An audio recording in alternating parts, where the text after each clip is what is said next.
ለዚህ ነው መልእክተኛው ሐታ ሁለተኛው መስክ ላይ እሱም በሚሰጥ ቁሳቁስ ላይ ፍትህ መስፈን እንዳለበት ተናገሩ። ተቁላህ ወአዕዲሉ በይነ አውላዲኩም አንዱ ለአንድ ልጄ የሆነ ያህል ንብረት ስጦታ ሰጥቼዋለሁና በዚህ ላይ እንዲመሰክሩልኝ ፈልጌ ነው አላቸው። አኩለ ወለዲከ ነሐልተሁ مثل ما ነሐልተ ለሁሉም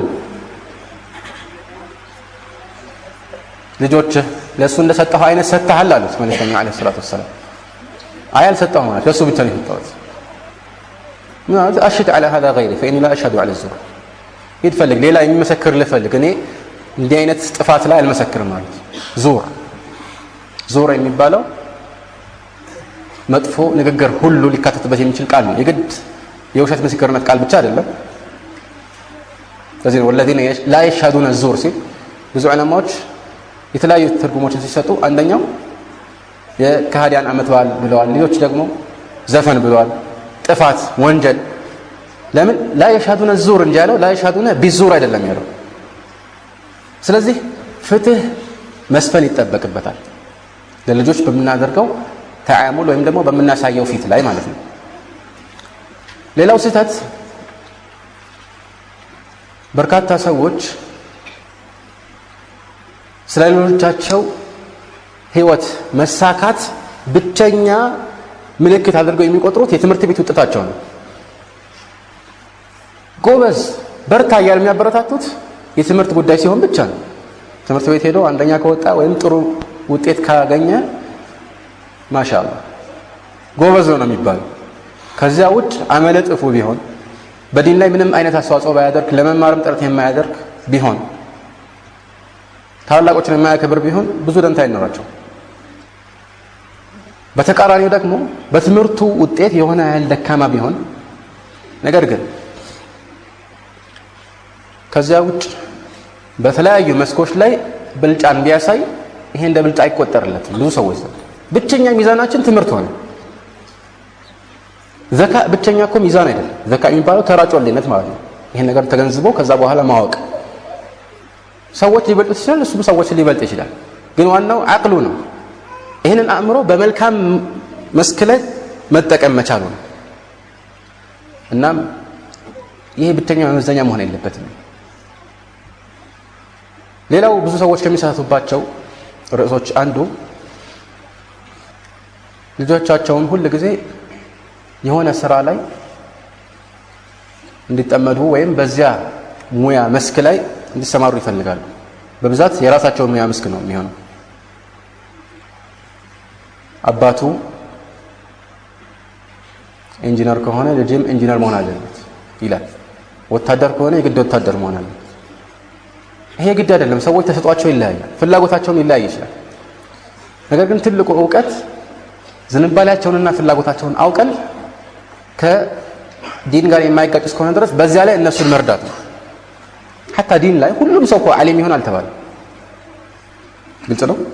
ሁሉም ግለሰብ ዓሊም ካልሆነ እንዴት ይሆናል? እንደዚህ አይባልም ማለት ነው። የግድም አይደለም ዋጅብም አይደለም አስሉ። ስለዚህ በመስካቸው ላይ እርዳታ ማድረግ ነው። ዝንባሌያቸውን አይተን በዚያ ላይ ግፊት ማድረግ መቻል። ማንኛውም ተግባር ወይም ሙያ ከፍላጎትና ከፍቅር ጋር ሲሆን ይበልጥ ተጽዕኖ ያሳድራል። ከተጽዕኖች ወይም ከስህተቶቹ መካከል አንዱ አንዳንድ ሰዎች ስለ ልጆቻቸው ብዙ እውቀት የላቸው፣ የት እንደሚውልም አያውቁ። ብቻ የሆነ ነገር ላይ ያተኩሩና ይሄን አድርግ ይሄን አታድርግ ብቻ ነው። ከምንም ይልቅ ደግሞ ከአባትም ከእናትም ይልቅ በልጆች ላይ ተጽዕኖ የሚያሳድረው ጓደኛ መሆኑን መርሳት የለብንም። ሰዎች ለአባት ለእናታቸው ለወንድም ለእህታቸው የማይነግሩትን ሚስጥር ለጓደኞቻቸው ይዘከዝካሉ። ጥብቅ የሆነ ትስስር ነው ያለው በመካከላቸው መካከል። ጓደኛ የተባለው ለምንድን ነው? በአንድ መንገድ ላይ ወደ አንድ አቅጣጫ ስለሚጓዙ ነው። ስለዚህ ነው አንተ ማንነትን የጓደኛ ማንነት ንገረኝና አንተ ማንነት እነግርሃለሁ የሚባለው እንዳባባል። አንድ ሰው ማንነቱ በጓደኛው ማንነት ላይ የተወሰነ ነው የሚሆነው። ለምን ከተባለ ጓደኝነት በአንድ ጎዳና ላይ ወደ አንድ አቅጣጫ መጓዝ፣ ይሄ ግን ወደ ተቃራኒ አቅጣጫ እየተጓዘ ከሆነ ሁለቱ የግድ መላቀቅ አለባቸው። በአንድ ላይ መጓዝ አይችልም። ይህ ተጽዕኖ ከባድ ነው። ስለዚህ ማን ነው ጓደኛቸው? ይህን ማወቅ አለብን። እንዲያውም ከማወቅ አልፎ ተርፎ ማወቅ ብዙ ጊዜ ጥቅም ላይ ሊኖር ይችላል። ምን ማለት ነው?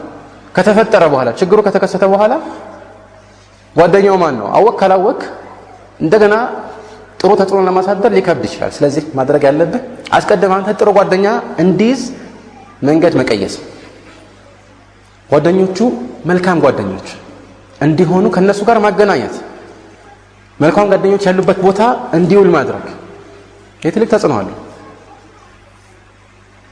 ከተፎካከሩ የሚፎካከሩት ለምሳሌ في حفظ القرآن ሊሆን ይችላል። ቁርአንን የበለጠ በመሐፈዝ ወሬያቸው ሁሉ ከዲን ጋር የሚቆራኝ እንዲሆን ማድረግ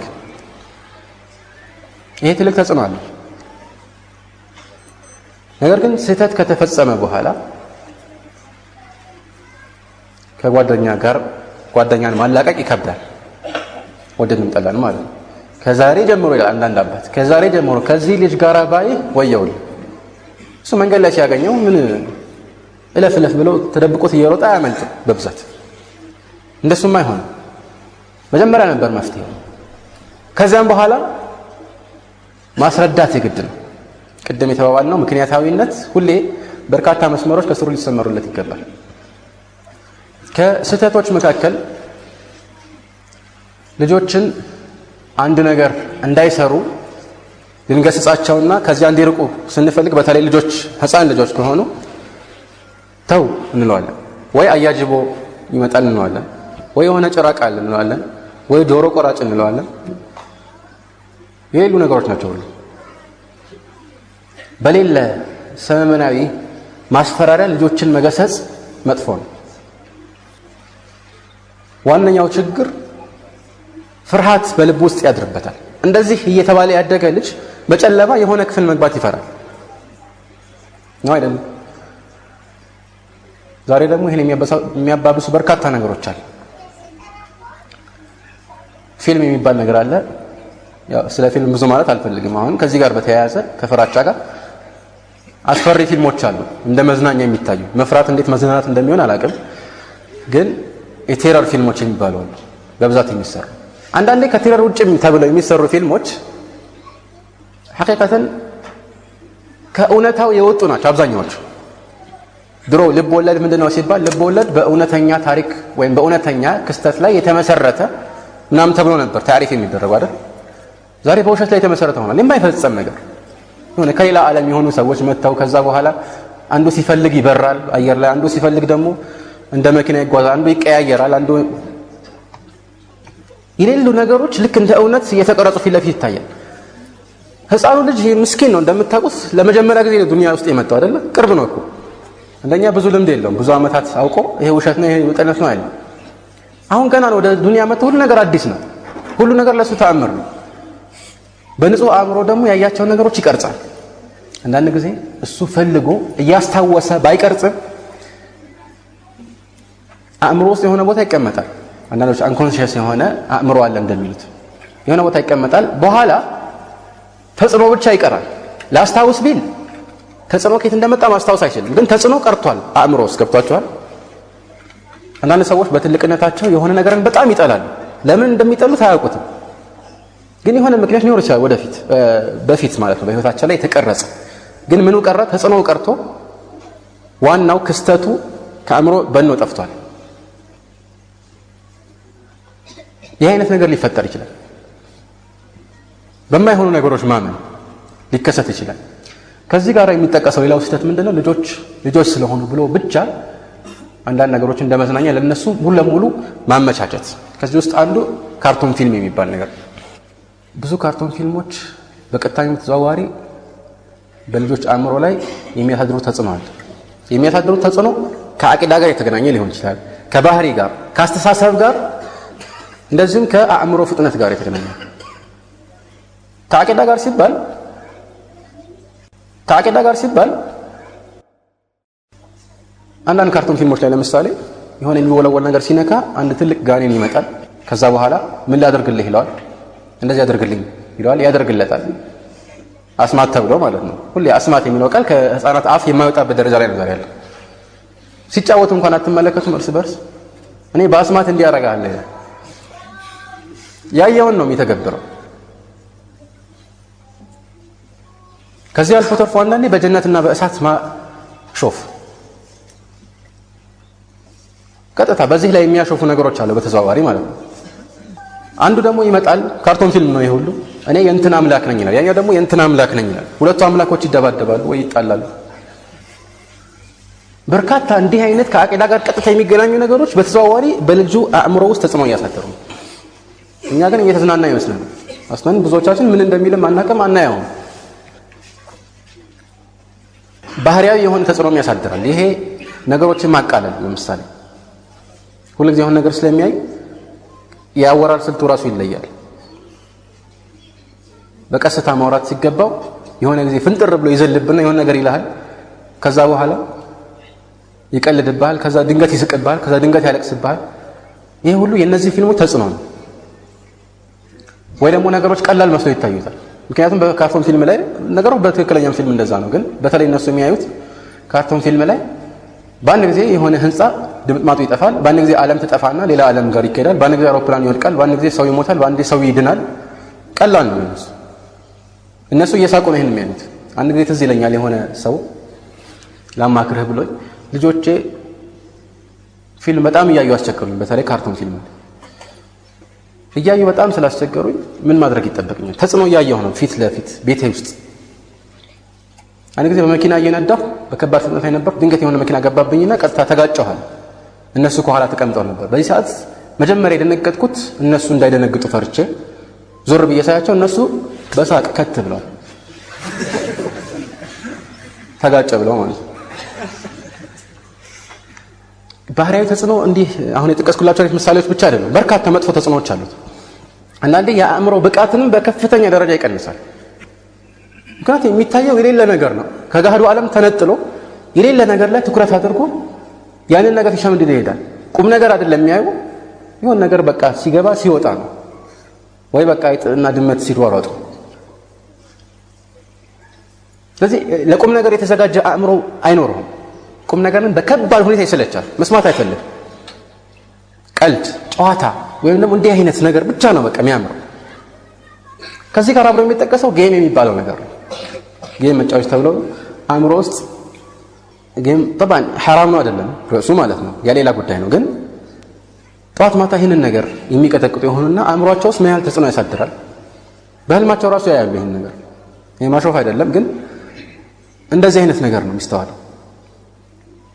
ምክንያቱም ብዙዎች ያው ከውጭ ሀገር ሲመጣ ይሄ ለልጆች ተብሎ የተዘጋጀ ሲባል ማሻአላህ ይላል። ፈረንጅ መቼም አዋቂ ነው፣ ሳይንቲስቶች አሉ። ይሄን አጥንተው ለልጆች እድገት የሚጠቅምና ይመስላቸዋል። ልክ እንደ ወተት የሚጠጣ ነገር ይመስላል። በዚህም የተነሳ የልጆች ብቃት በተለይ በትምህርት ቤቶች ከዚህ በፊት በከፍተኛ ሁኔታ ጥናቶች ተደርገው ትምህርት ቤቶች ውስጥ የሚያሳዩት ብቃት መቀነስ ዋነኛ ምክንያት ተደርጎ የተቆጠረው እነሱ ጊዜያቸውን የሚያሳልፉበት የካርቱን ፊልም ወይም ሌላ ፊልም በቀን 2 ወይ 3 ሰዓት የሚያሳልፍ ከሆነ ተጽዕኖ እንደዚሁ፣ በቀን 5 ሰዓት ይሄን እያየ የሚያሳልፍ ከሆነ ተጽዕኖ ከባድ ሆኖ ይገኛል።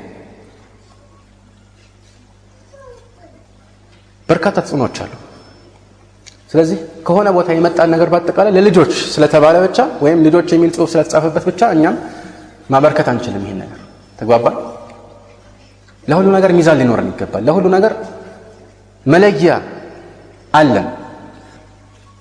ከስህተቶች መካከል አንዱ ልጆችን በማይሆኑ ጥያቄዎች ማጨናነቅ። ከአባትና ከእናት ማን ትወዳለህ ይላል። የሆነ ጊዜ አባቴ ሊል ይችላል፣ የሆነ ጊዜ እናት፣ የሆነ ጊዜ መጠየቅ አይፈልግም። ምንድነው ያስፈልገው ይሄ ጥያቄ? ተግባባን። አንዳንድ ጊዜ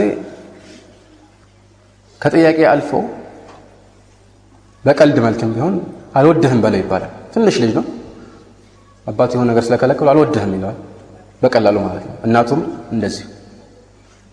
እነኚህ ነገሮች ተጽዕኖ ያሳድራሉ። ሁሌ በተለይ ቅድም እንዳልኳችሁ ምናልባት ቃሉ ባይቀር እንኳን ተጽዕኖ የሚቀር አሻራው የሚቀር ጥሩ ነገር ማስፈር ነው ያለብህ።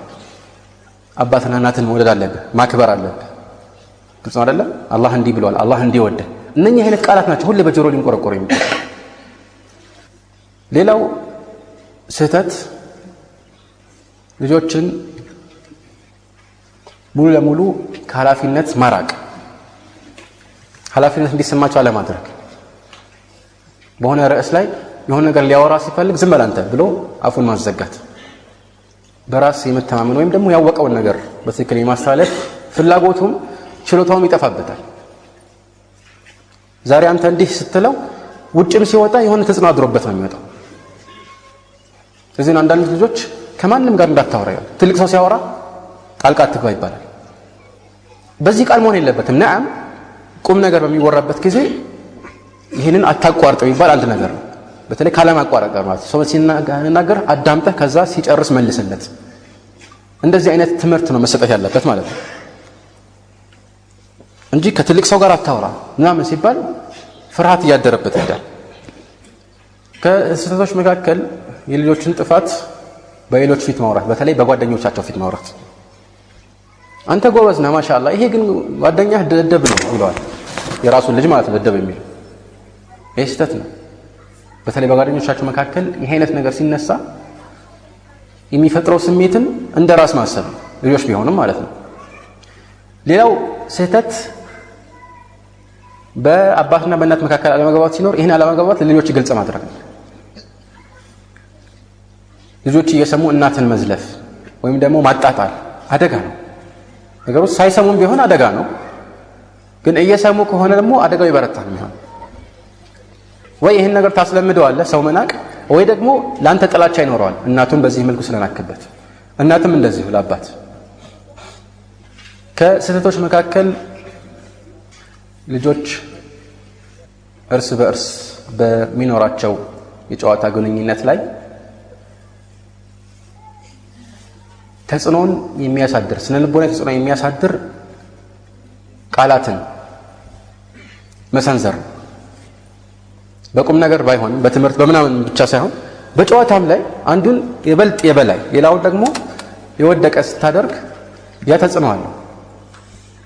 ዛሬ አሁን ከላይ ያሸነፈ አሁን ደግሞ እስቲ እናያለን እየተባለ ነው። ግልጽ ነው አይደለም እንጂ ነገሮችን ሁሉ የውድድር መድረክ ካደረግናቸው ይሄ ስሜት በተዘዋዋሪ ሌላ ተጽዕኖ ልቦናው ላይ ያሳድራል። ስለምን እንጠነቀቅ ይገባል። ሌላው ሰዎች በልጆች አስተዳደግ ላይ ከሚሰጧቸው ነገሮች አንዱ እስላማዊ ትምህርትን ወደ ኋላ ማስቀረት ነው። ይደርስበታል በእረፍት ጊዜው በትርፍ ጊዜው ነው ስለ ኢስላም ማወቅ ያለበት የሚል መርሆ ያለ ይመስል በዚህ መልኩ ነው ብዙዎች የሚጓዙት። አሁን አጥና፣ አሁን ትምህርት ነው፣ ትምህርት ስትጨርስ ኢንሻአላህ ቁርአን ትማራለህ ይለዋል። ያኔ ጊዜ ሲኖርህ ማለት ነው። አሁን ጊዜ የለህም። መሆን የነበረበት ጊዜ ካለኝ ትምህርት እማራለሁ ነው በመሰረቱ ማለት ነው። ለምን ወደዚያ ላይ የመጣንበት ዓላማ ሌላ ነው። ግላባስ አንዳንዴ ነገሮች ላይመቻቹ ይችላሉ። ያ ሲሆን ግን እንደምን ነገሮችን ማጣጣም ፕሮግራሞችን መቀየስ መቻል ነው እንጂ የሚገባን አይ መጀመሪያ አንተ ይሄንን እስክትጨርስ ድረስ አያገባህም በሚል መነሻ ብቻ አንዳንድ ወላጆች እንደሚታወቀው ልጆቻቸውን ከምንም አይነት ዲናዊ ተሳትፎ ይከለክሏቸዋል። ትምህርት መስጂድ መጥተው እንዳያዳምጡ ይፈልጋሉ። በጣም የሚደንቀው አንዳንድ ወላጆች ልጆቻቸው መስጂድ መመላለስ ሲጀምሩ ተበላሸ ይላሉ። ከዚያ በፊት ምናልባት ልጁ አደግ ብሎ ከነበረ አስቸጋሪ ጫት የሚቀም ወይ ደግሞ አደንዛዥ እጾችን የሚወስድ ጎረቤት ያስቸገረ ከጓደኞች ጋር የሚጣላ ምናምን ሲሆን ብዙ አይሰማቸው። ልክ መስጂድ መመላለስ ሲጀምር የሆነ ስም ይሰጠዋል አንዳንድ ወላጆች ጋር። ከዛ በኋላ በቃ ያዙኝ ልቀቁኝ ይላሉ። ተበላሸ። ያኔ የሚሻላቸው ምንድነው እንደ በፊቱ ጫት ቃሚ ምናምን ቢሆን ነው። ይሄ የሚዛን መቀልበስን የሚያሳይ ነገር ነው። ምንድነው ለኛ ሚዛኑ? መስፈሪያው ምንድነው?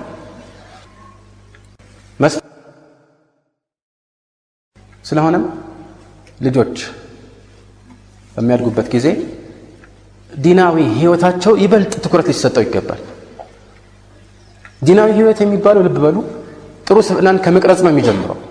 ቁርአን ተማር ብቻ አይበቃም። ተግባባን? ለምን እንደሚማር ማወቅ አለበት።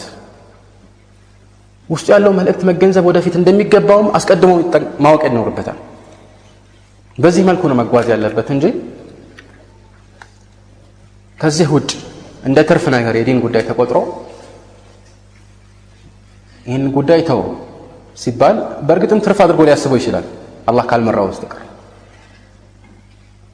ለዚህም እንዲህ አይነት ሰው በዚህ መልኩ ያደገ ከሆነ ምናልባት መጨረሻ ላይ የሆነ ጊዜ እንዲህ አይነት ፕሮግራም አለና ሲባል አይመቸኝም። ምንድነው የማይመቸው? ምን ሊያደርግ ነው? እንዲያው ትልቅ ቀጠሮ አለበት ብለህ ስታስብ እሱ ምናልባት ሆነ ትንሽ ነገር ነች መቀየር የሚቻል የራሱ የግሉ ርዕስ የሆነ መስዋዕትነት ለዲን ተብሎ አይከፈልም ማለት ነው ወደፊት። ይሄ ደግሞ አደጋ ነው። ቅድሚያ መሆን ያለበት ይሄ ነው። አላህ Subhanahu Wa Ta'ala ወላ ተንሳ ነሲበከ ሚነ ዱንያ እኮ ነው ያለው። ከዱንያ ያለህን ድርሻ አትርሳ። ምን ማለት ነው? አትርሳ የሚባለው አስሉ ነው ወይስ አስሉ ማለት ነው? የማይረሳ ግልጽ ነው። አኺራ ጉዳይ ዋናው የሚያስጨንቅህ ርዕስ ነው። የተፈጠርክበትም ዓላማ ነው። ግን ይሄ ሲሆን ዱንያህንም አትርሳ ነው እንጂ የተባለው እንደ ዛሬው አኺራን አትርሱ አይደለም። ስለዚህ ይህንን ተጽዕኖ ማስተዋል ያስፈልጋል። በጥቅሉ ልጆችን ማሳደግ ከባድ ኃላፊነት ነው። አላህ ዘንድም አጅር ያስገኛል። በተለይ የቲሞች ከሆኑ እንደ ዒባዳ አስበነው እነሱን በጥሩ ስብዕና መቅረጽም አንድ ትልቅ ነገር ነው። ብዙዎቻችን በቃ ግዴታችን ስለሆነ ብቻ ይመስልናል። ላ አላህ ዘንድ ትልቅ መስተንግዶን የምንጎናጸፍበት አንድ እድል አድርገንም እናስብ። በተዘዋዋሪ ይህንን ካላደረግን ደግሞ አደጋውም የከፋ እንደሆነ ኃላፊነታችን እንዳልተወጣ እንደሚቆጠርብን ልናስብ ይገባል።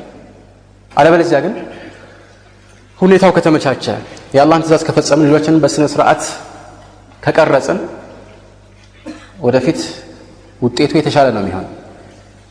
አላህ በቁርአኑ ወለዚነ አመኑ ወተበዐትሁም ذريتهم بإيمان ألحقنا بهم ذريتهم وما ألتناهم من عملهم من شيء كل امرئ بما كسب رهين እንደሚለው ልጆቻቸው ዝርያቸው